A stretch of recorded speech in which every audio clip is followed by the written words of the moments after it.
Oi, gente, tudo bem? Bem-vindos à nossa aula de endocrinologia do exercício. E hoje a gente tem o prazer de assistir a aula de uma grande amiga, paciente, colega e minha médica também, Alice Francisco, que é mastologista do Instituto de Oncologia de Sorocaba.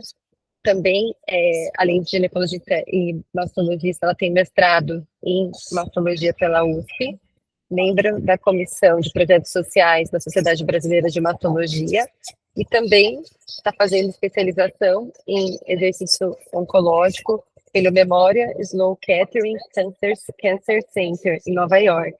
E também, com muito amor e carinho, ela gerencia, né, a Maple Tree Brasil, a qual sou colaboradora e fã. Né, um trabalho lindo seu, amiga, maravilhoso o seu trabalho. Parabéns por tudo que você faz. E a gente vai ter o prazer de, aí, antecipando, o meu convite veio disso também, antecipando um pouquinho o nosso Outubro Rosa, que eu nem sou ginecologista e mastologista, mas me sinto na obrigação como mulher de estar divulgando e também estimulando as pacientes a se cuidarem. A gente vai ter uma pinceladinha hoje sobre essa aula maravilhosa que a nossa amiga preparou com tanto carinho para a gente. Amiga, agora é com você. Obrigada, Tati. Obrigada pelo convite. Vou compartilhar aqui.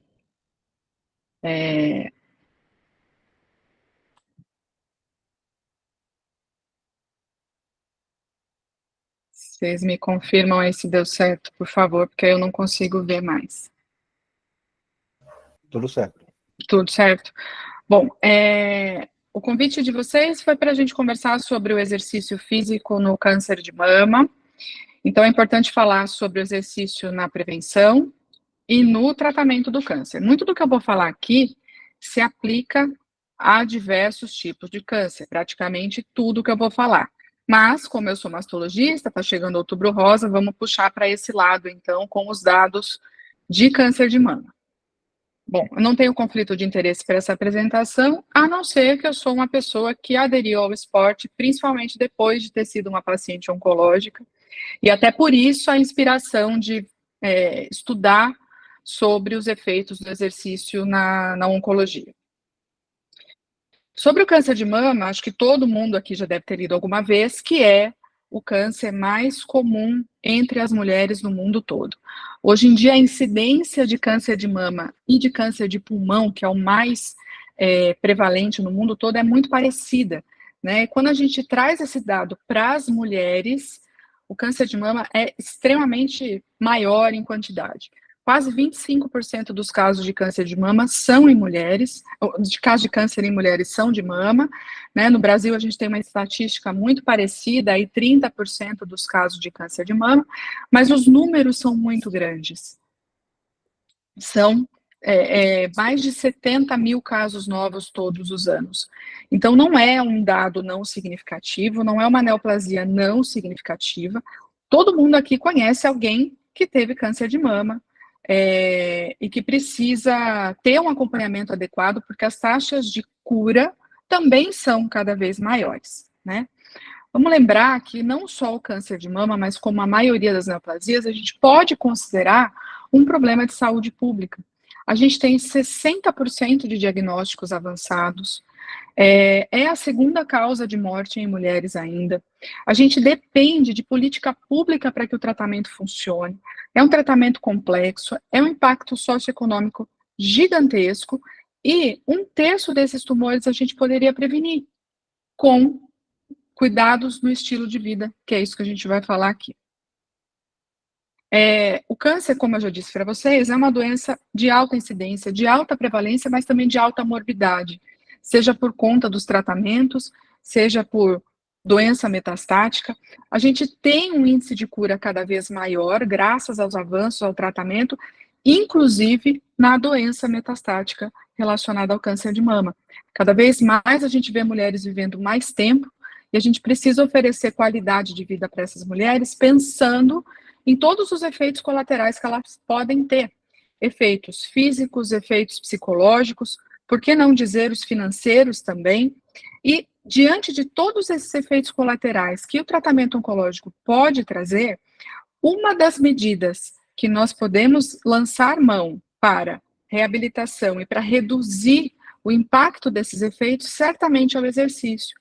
E isso pode ser introduzido em qualquer etapa do tratamento e também no cenário preventivo. Por que a gente fala tanto que o exercício é importante na prevenção do câncer de mama? Quando a gente distribui os fatores de risco do câncer de mama, a gente tem fatores que a gente não consegue mudar. Por exemplo, o fato de ser mulher, o histórico familiar que uma mulher possa apresentar.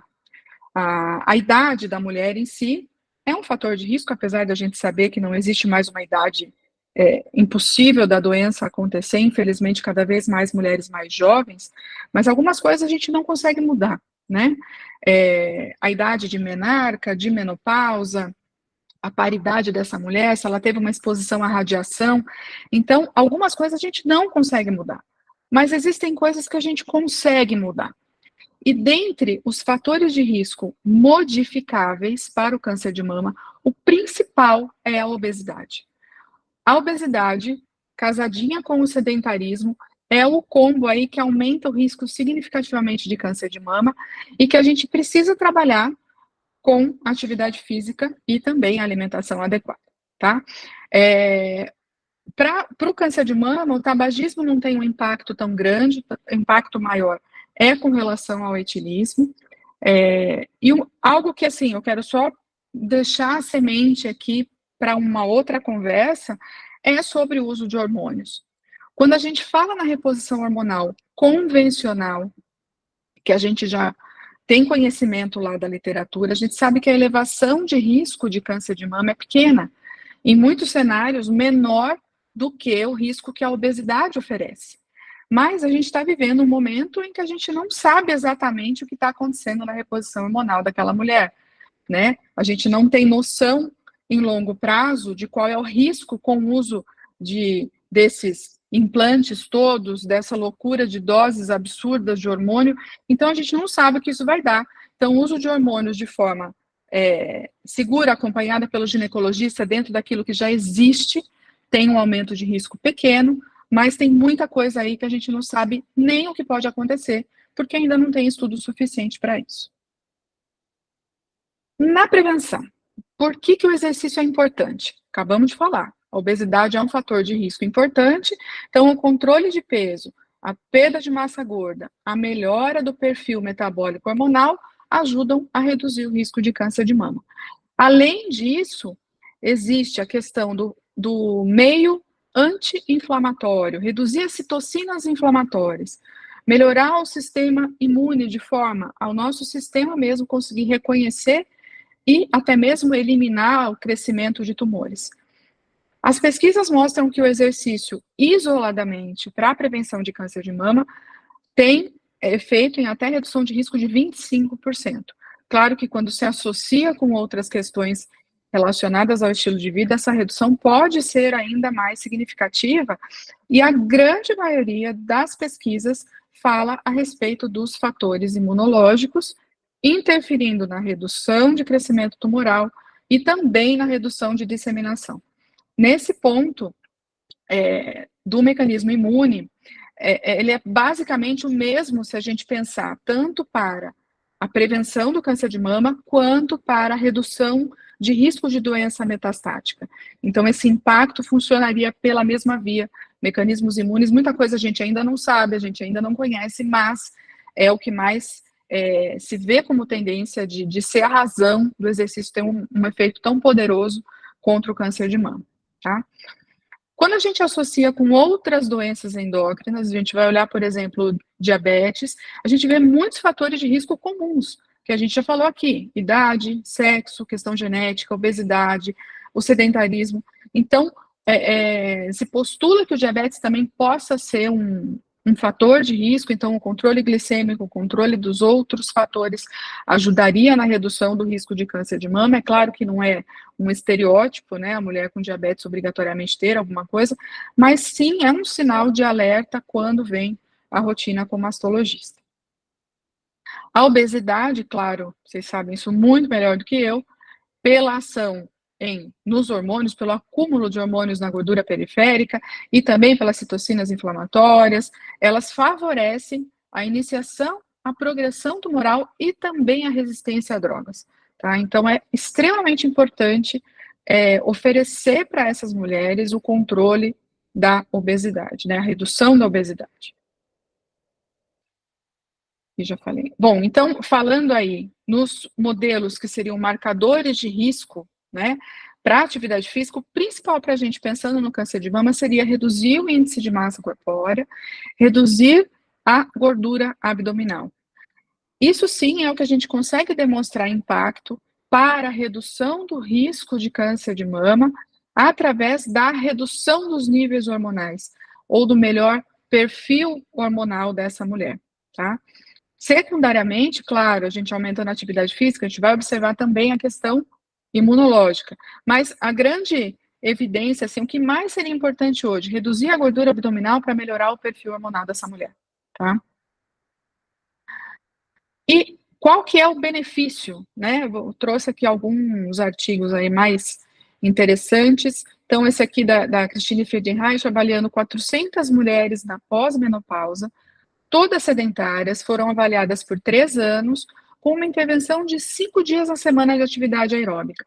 Elas fizeram grupos de 30 minutos e de 60 minutos. Nenhuma dessas mulheres recebeu orientação de intervenção na dieta. Tá? E claro, como já era esperado, quanto mais exercício, mais redução de gordura e de outras medidas, então ela postula com isso que essas mulheres teriam maior benefício também no risco de câncer de mama na pós-menopausa. O que a gente fala é que a quantidade interfere, sim, mas qualquer atividade é melhor do que nenhuma. Se a gente conseguir atingir os 150 minutos, eu já tenho benefício para essas mulheres. E o câncer, ele, como eu disse, né, a atividade física, o sedentarismo e a adiposidade, eles são associados a diversos tipos de câncer, não só o de mama, tá? Classicamente, esse estudo aí do JAMA, publicado em 2016, falando de risco do sedentarismo com até 26 tipos de câncer, do sobrepeso e da obesidade existe muito bem estabelecido para 13 tipos de câncer, pensando na mulher, mama, endométrio, principalmente, ovário também, e hoje em dia o colo retal, que já é o segundo tumor mais frequente nas mulheres. Então, colocar essas mulheres em atividade, reduzir a obesidade delas é importante não só para prevenir o câncer de mama, mas para prevenir todos esses tipos de câncer que vocês estão vendo aí. E no tratamento? Qual é o papel do exercício no tratamento da mulher que já tem o diagnóstico? Desde o começo dos anos 2000, o número de pesquisas no exercício na oncologia aumentou muito, até que nós tivemos 2 publicações da Sociedade Americana de Oncologia Clínica, a primeira em 2010 e a segunda em 2019, com os guidelines mesmo de recomendação de atividade física para o paciente oncológico. Então, aí que acabou que a área oncológica se convence cada dia mais de que isso é uma prescrição também por parte do oncologista, do mastologista que está atendendo essa paciente, tá? Um guideline mais recente, eu não coloquei o ano aqui para vocês, depois eu posso mandar, tá? Falando das coisas juntas, né? Do exercício, da dieta e do controle de peso durante o tratamento, do quanto isso é importante, tá? O exercício na oncologia, ele não tem só o efeito, vamos fazer o exercício para reduzir o peso corporal dessa paciente. Não. Ele tem benefício comprovado em redução de efeitos colaterais do tratamento. Qualquer mulher que esteja em tratamento de câncer de mama, principalmente fazendo quimioterapia, hormonioterapia, vocês vão ouvir 2 queixas principais delas: a fadiga e a artralgia. Essas 2 queixas, quando a gente vai lá para os guidelines de oncologia, que a gente usa basicamente do NCCN, a principal recomendação para essas 2 situações é a atividade física, antes de qualquer prescrição de medicação, né? Então, para os principais efeitos, a atividade física é indicada mesmo durante o tratamento. Além de auxílio no controle do peso e outras questões que hoje em dia são o alvo da pesquisa no exercício oncológico, que é melhorar a eficácia do tratamento por ter uma perfusão tecidual melhor. Teoricamente, né, em laboratório já se comprovou que a pessoa que faz exercício durante o tratamento consegue que a sua medicação, por exemplo, uma quimioterapia, seja mais seletiva, atingindo mais as células que ela precisa atingir e menos as células sadias, e mais eficaz, portanto. Além disso, melhora a resposta imune anti-tumor e também, comprovadamente, reduz o risco de recorrência, aumentando as taxas de cura. De recorrência, ainda tem bastante questionamento se realmente aumenta, diminui o risco de recorrência, mas com relação à redução de mortalidade, já se tem dados mais estabelecidos.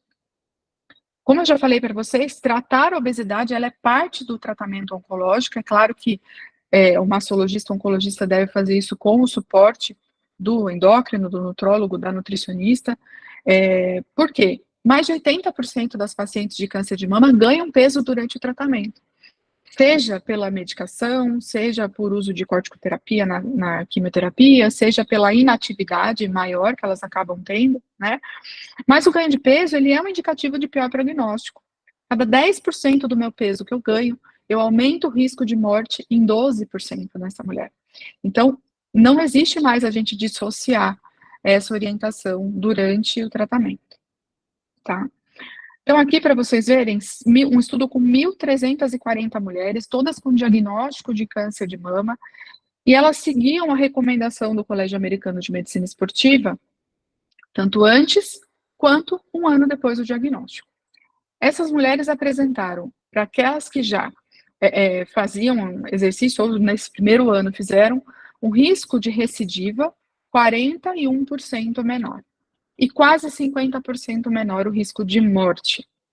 Quanto mais tempo eu faço exercício, a quanto mais tempo eu venho fazendo, eu tenho um benefício ainda maior, né? Então, para mulheres que faziam há mais de 2 anos, recorrência 55%, mortalidade 68%, quase 70% de redução de mortalidade somente com a prática do exercício. Então, atingir a meta de atividade física, tanto antes do diagnóstico quanto depois, ela reduz muito o risco de recorrência e também de mortalidade por câncer de mama. Tá?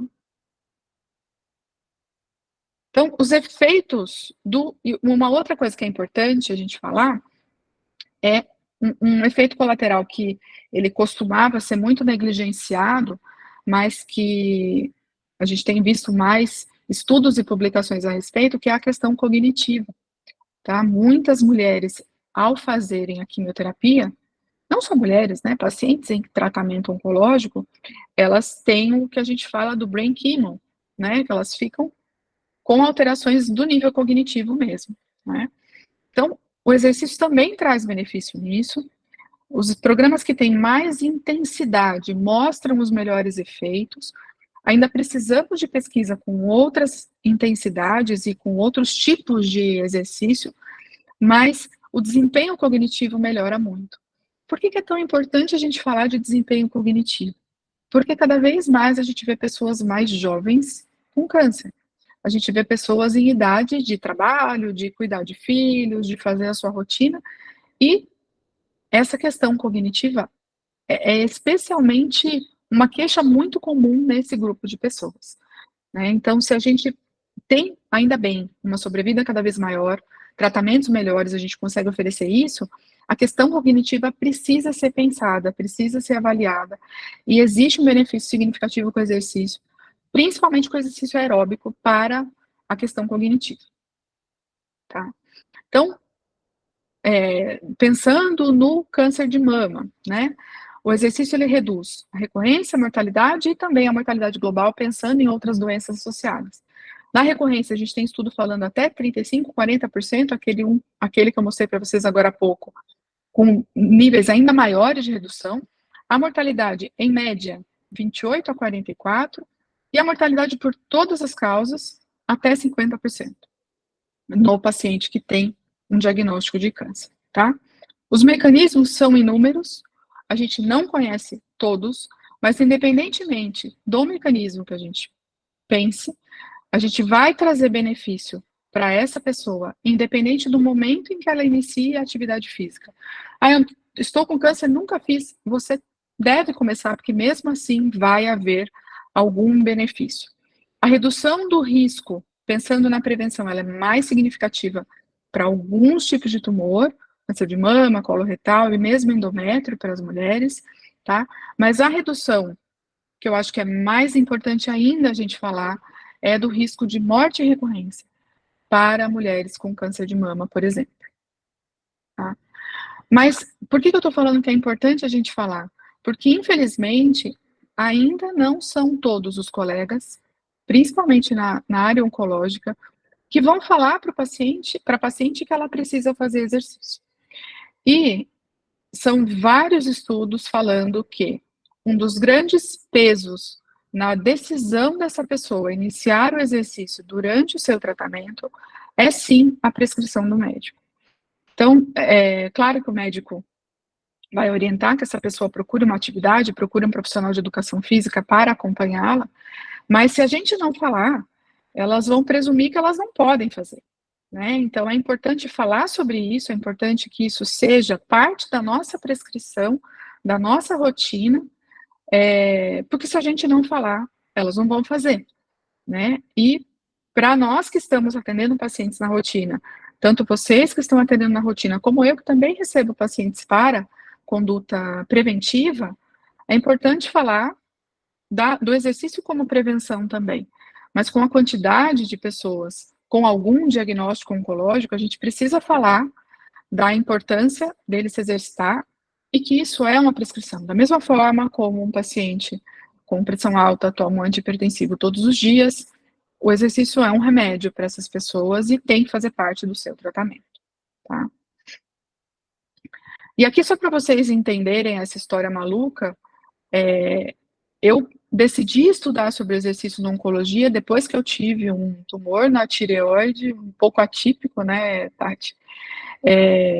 E a primeira orientação que eu recebi foi justamente que eu devia me exercitar para que eu não tivesse efeitos colaterais do meu tratamento, que isso aumentasse a minha chance de sobrevida, que isso me desse a possibilidade de cura, né? E essa recomendação veio de uma endocrinologista, não veio inicialmente do oncologista, não veio inicialmente de um cirurgião. Na época eu estranhei muito, porque não se falava tanto isso ainda, e a partir daí foi que eu fazia alguma coisa de exercício, mas procurei trazer isso de forma mais regular, e hoje as minhas pacientes brincam comigo que elas vêm aqui e depois elas ficam se martelando para fazer exercício porque eu falei que tinha que fazer para prevenção ou para tratamento, então elas acabam aderindo de alguma forma, meio que pelo amor ou pela dor, mas com o entendimento de que isso vai fazer a diferença no tratamento, né?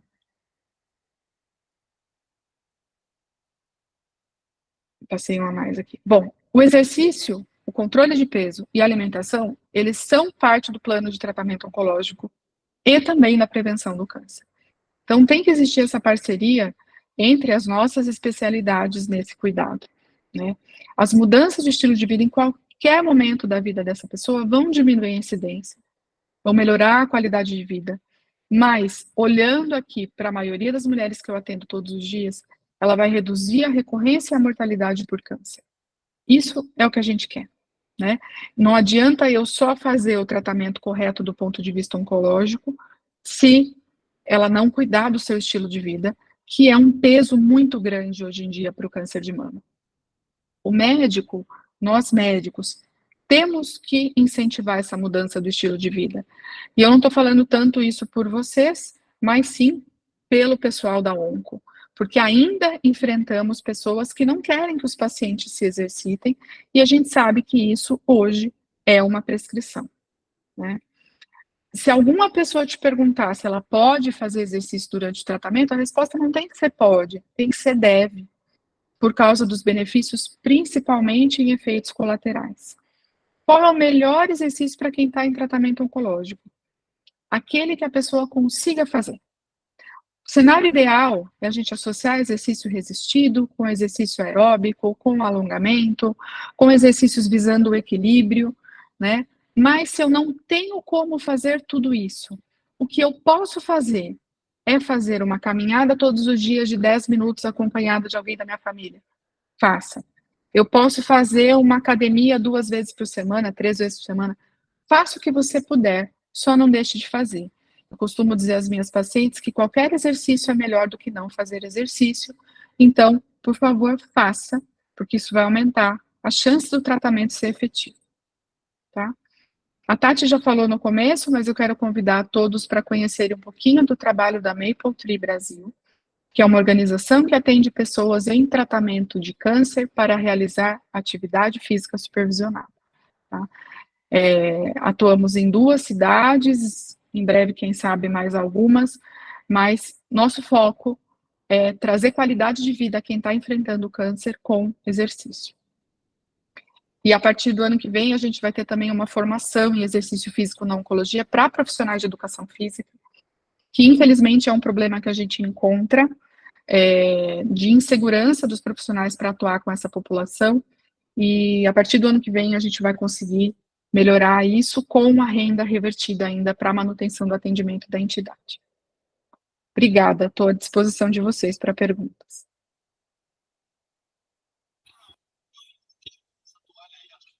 Oi, amiga, foi fantástica a aula, viu? Foi fantástica a aula. Eu sou uma pessoa que eu, assim, compartilho e participo desse trabalho da Alice, é fantástico mesmo.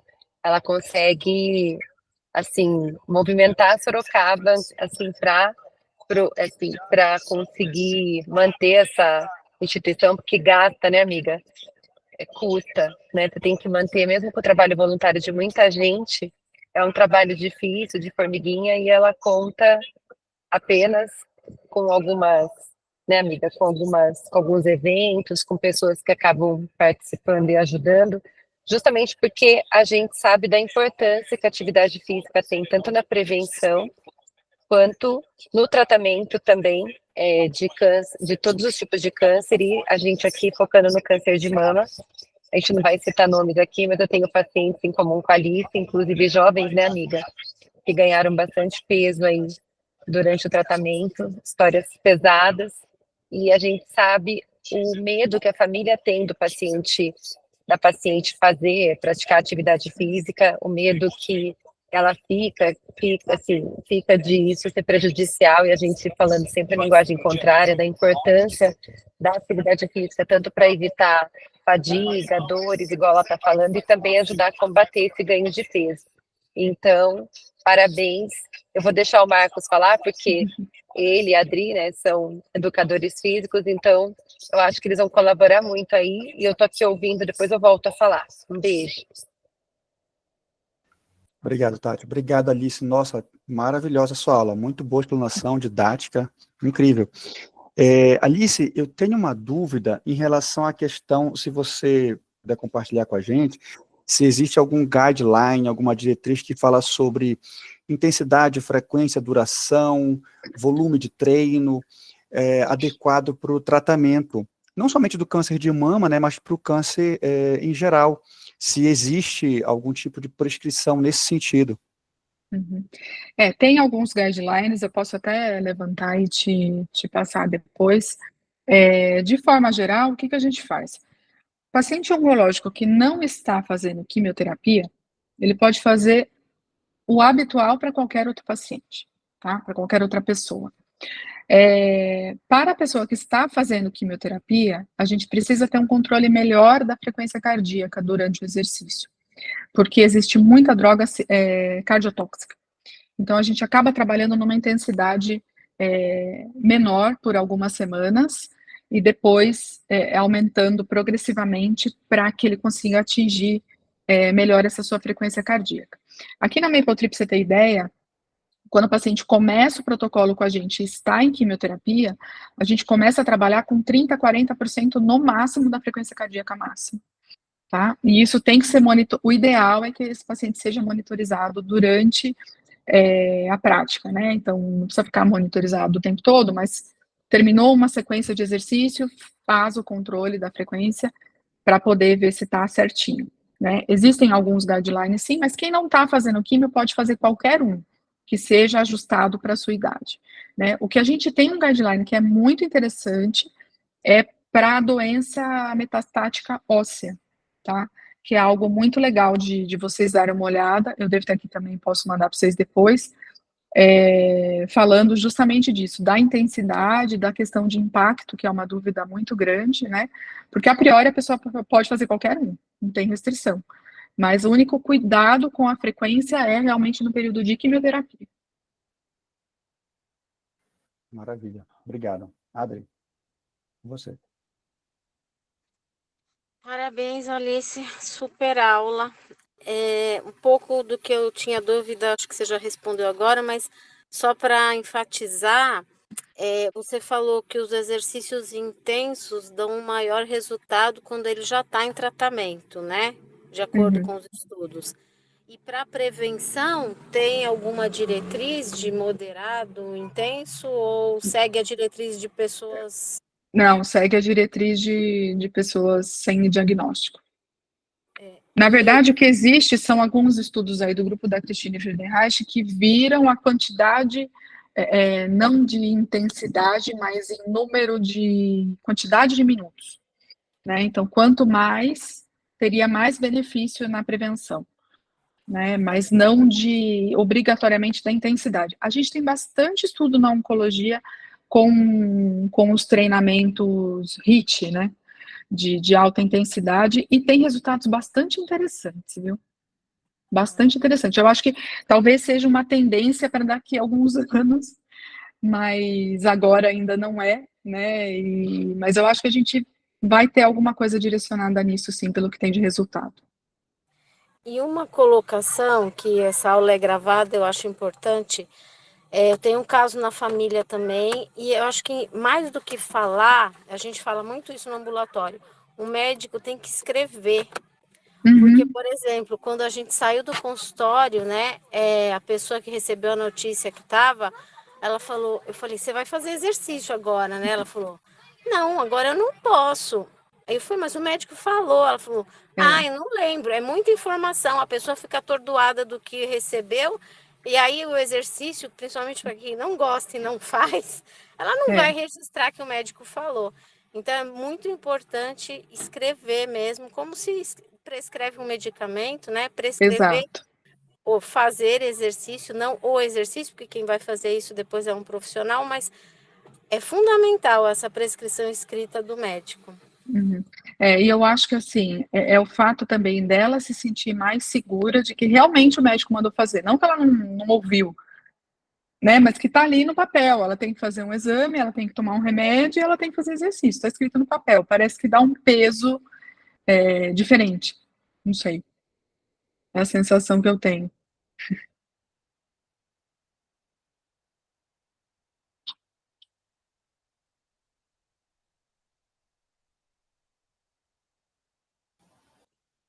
Você está muda, Tati. Tem que tirar do mudo. Oi, amiga. Eu acho que o Adalberto, que está aqui na chamada, falou que tem uma experiência de ter acompanhado alguém no pré, durante e pós-câncer de mama. Não sei se ele está aqui na aula ainda. Eu queria que ele falasse um pouquinho para a gente sobre essa experiência, que eu acho que seria interessante.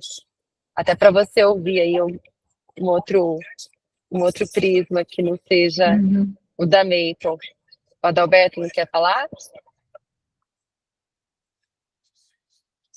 Adalberto? Eu já querendo que ele fale. Mas ele está aí? E uma outra coisa também que a gente poderia estar comentando aqui é a sua visão. A gente tem combatido tanto esses implantes hormonais, a gente vê esse trabalho, para de ter vergonha, esse trabalho tão intenso e tão fantástico do Clayton e de toda a equipe do ambulatório e outros envolvidos em combater o uso de esteroides anabolizantes. E esses, vou falar assim, pode ficar gravado, esses malditos chips hormonais, não ligo. Eu queria que você desse a sua visão e comentasse aqui dos absurdos que você tem pego, inclusive em mulheres que tiveram recidiva de câncer de mama com o uso de hormônios, prescritos até por colegas, né? Eu vou comentar aqui coisas rápidas, tá? Eu tenho uma paciente que tinha um histórico familiar significativo, a gente descobriu que ela tinha uma alteração genética, tipo da Angelina Jolie, só que ela já estava com diagnóstico de câncer de mama, então fizemos mastectomia bilateral, com reconstrução, tudo certo. Era um tumor inicial e a paciente evoluiu bem, né? A partir do momento desse acompanhamento, foram alguns anos acompanhando, até que ela voltou para um controle com um nódulo no subcutâneo, né? Na mama, já feito mastectomia. E aí a gente fez a biópsia, era um tumor de novo. E aí a gente descobriu que ela estava fazendo um tratamento com integrativo, tomando alguns soros, sabe Deus o que tinha nesse soro. E a partir desse momento, passou um tempinho, ela teve um novo tumor, né? A gente não tem como jurar por Deus e o colega afirmou que não tinha hormônio, mas é uma coisa um pouco estranha, né? Fora isso, essa semana, nem comentei isso com você, Tati, eu recebi uma mensagem de uma paciente que tem câncer de mama metastático, acompanha há uns 8 anos, e com uma receita do ginecologista, se eu podia liberar a medicação, e era testosterona para ela manipular, né? E uma das contraindicações absolutas ao uso de reposição hormonal e testosterona, enfim, é histórico de câncer de mama. E essa mulher em tratamento de câncer de mama metastático, né? E uma última pérola, só para vocês entenderem que o mastologista também sofre com isso, uma paciente 50 e poucos anos, veio com uma queixa de um nódulo na mama, fiz a avaliação, era diagnóstico de câncer de mama, e ela trouxe exames que ela tinha acabado de fazer com a ginecologista quando ela veio em consulta comigo, lesão suspeita e tal, clinicamente um tumor de estadiamento localmente avançado, com prescrição de teste e proposta de um implante. Mesmo com a suspeita de câncer de mama, que depois se confirmou, infelizmente é uma doença bem avançada e ela está em quimioterapia. Então, assim, a gente tem visto bastante atrocidade também aqui na rotina da mama, bastante, assim como vocês aí têm pego a questão dos implantes, a gente não sabe o que isso vai fazer no tecido mamário, né, o que a gente tem de estudo são com os hormônios que a gente já sabe lá, do bonitinho, estudado no laboratório, né, mas eu não sei o que esse implante vai fazer na mama, a gente não tem consenso do que a testosterona faz na mama, então, infelizmente, isso tem sido uma rotina também para o mastologista, né, então a gente desfazer essa informação que já foi vendida de que aquilo é bom e de que aquilo vai fazer bem, e correlacionar aquilo com a alteração mamária que essa mulher tem, né, é um desafio também no dia a dia, fora um doido dentista aqui que dá hormônio para quem teve câncer de mama, então, a gente também está sofrendo com isso, viu, Tati? Alice, mais uma perguntinha aqui, pegando esse gancho sobre a questão hormonal, né, os implantes e os anabolizantes.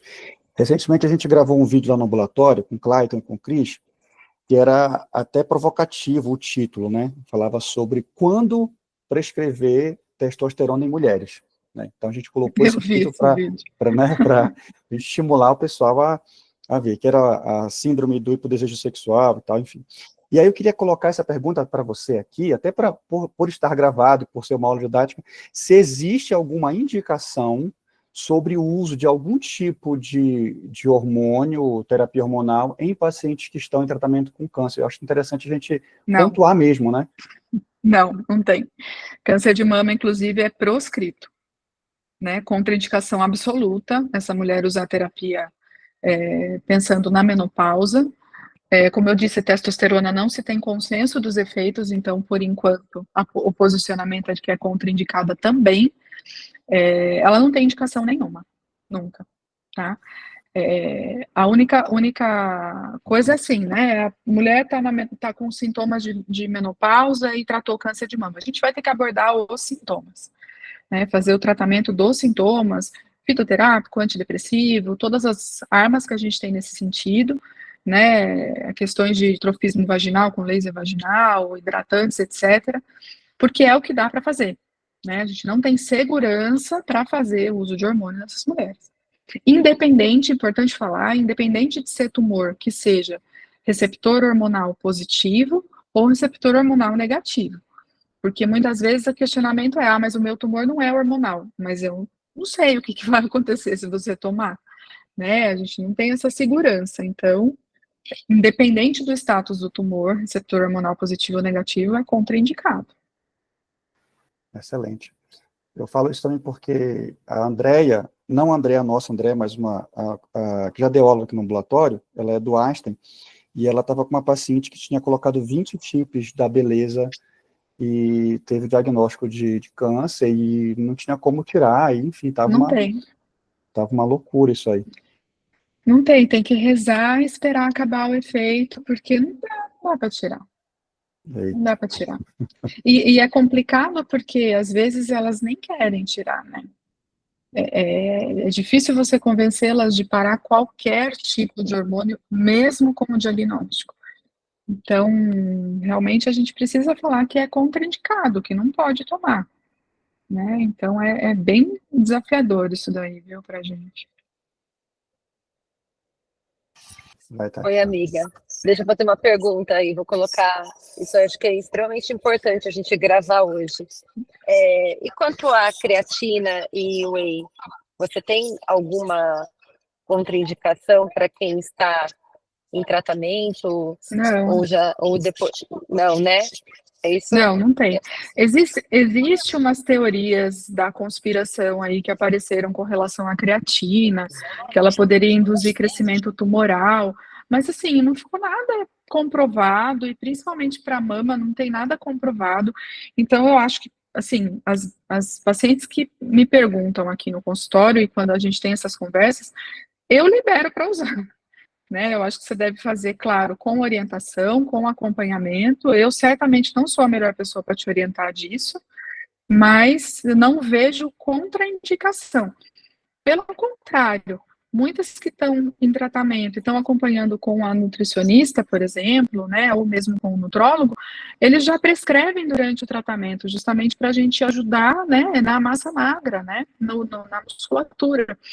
Então, a gente acaba, eu libero, não vejo problema nenhum, e do que eu tenho de levantamento de literatura, não vejo prejuízo.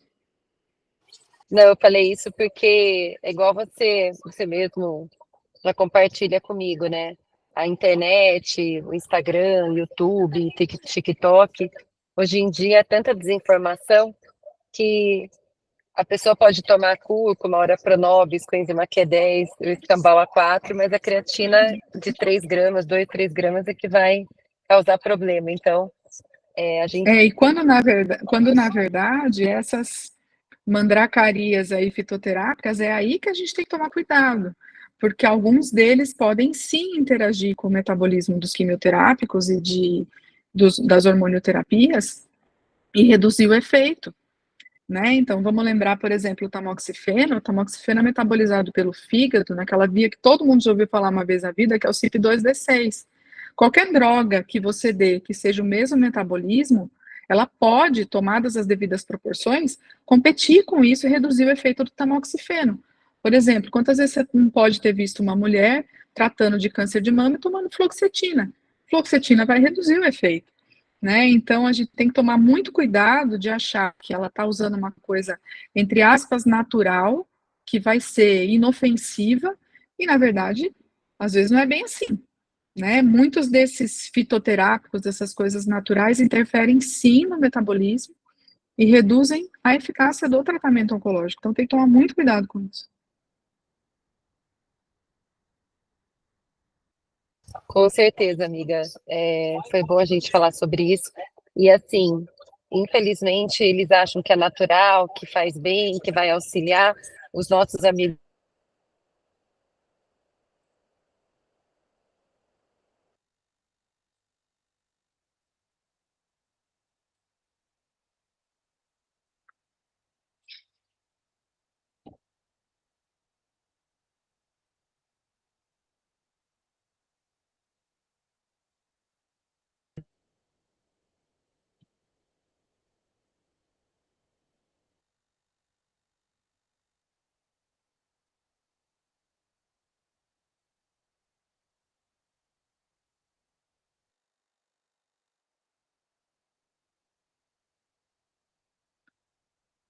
foi muito legal.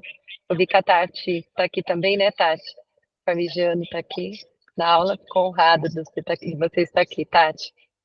Foi muito legal, achei super importante tudo que você falou. E eu acho que a gente tem que até fazer uma live esse mês agora do Outubro Rosa para falar sobre isso. Foi fantástico. A Tati vai falar. Oi, Tati. Oi, Alice. Desculpa, eu não consigo abrir a câmera, mas sem dúvida nenhuma foi uma oportunidade maravilhosa, assim. Acho que o outubro sempre tem que ser aproveitado, né, nesse sentido, mas a nossa luta tem sido tão grande, tão dia a dia, né? Cara, eu tive uma menina de 28 anos com câncer de mama, porque o cara prescrevia testo para a mãe e para ela, na mesma dosagem, níveis de 500, sabe, laboratoriais. Então, é um caminho árduo, assim, mas é isso, são pequenas atitudes que a gente vai tentar sempre ter mais gente com a gente, né? E vamos salvando aos poucos, né? Tentando disseminar. Infelizmente, é muito Um tentador. por dia, que seja, tá bom já, né? É isso aí. Não, acredito muito nisso, Alice. Super. Super obrigada. E, Tati, bota ela mais vezes aí, que dá pra gente explorar mais ainda. Obrigada, Alice. Imagina, obrigada, Tati. E você não quer deixar alguma mensagem final, amiga? Que é tão difícil conseguir um horário para você dispor aí na. Eu acho que a Lu quer falar aí. Tem alguém que Olá, olá. levantou a mão. Estão me ouvindo bem? Tô aqui no ambulatório. Deixa eu ver aqui. Estão me ouvindo? Estou no ambulatório aqui, não sei se está boa a internet. Tá? A Alice, né, e os demais participantes parabéns pela aula, foi muito boa, mas a gente está com um projeto, não sei se vocês comentaram, eu entrei um pouquinho atrasada, sobre o Vigicom, que é o projeto para a gente notificar o mau uso de hormônios e implantes manipulados. Então, se vocês estiverem vendo muito complicações em pacientes de pós-diagnóstico de câncer, que tiveram recorrência do quadro por causa de uso de hormônios, notifiquem lá para a gente poder ter mais argumento, né, para combater essa má prática aí junto com os órgãos regulatórios, né? A gente está em reuniões com a Anvisa essa semana. Quanto mais casos a gente tiver, rapidinho, a notificação não dá nem 10 minutos, pode ser casos retrospectivos, então se puderem para a gente conseguir trabalhar mais contra essa prática, ajudaria muito.